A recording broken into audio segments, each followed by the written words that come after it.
కాణిపాకం స్వయంభూ శ్రీ వరసిద్ధి వినాయక స్వామివారి దేవస్థానం అనుబంధ ఆలయమైన శ్రీ మణికంఠేశ్వర స్వామివారి ఆలయంలో తెలుగు కార్తీక పౌర్ణమి పుణ్య సందర్భంగా దీపోత్సవం వైభవంగా నిర్వహించారు.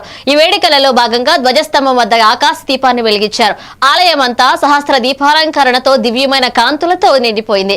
జ్వాలా తోరణాలు ఆరాధనామూర్తి సాక్షాత్కారం తలపించాయి. ఈ పవిత్ర మహోత్సవానికి దేవస్థాన ఈవో పెంచల కిషోర్, ఆలయ ఏఈఓ రవీంద్రబాబు, సూపరింటెండెంట్లు, అర్చకులు, వేద పండితులు హాజరై మరింత శోభను చేకూర్చారు. కార్తీక పౌర్ణమి దీపారాధనకు ప్రతీకగా భక్తి మరియు జ్ఞానానికి సూచికగా నిలిచింది.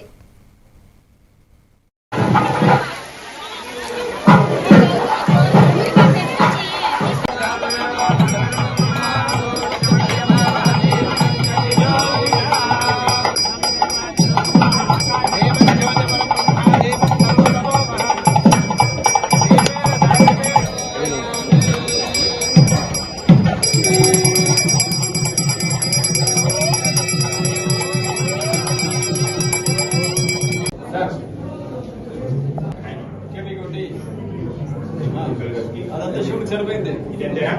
అంతే మరి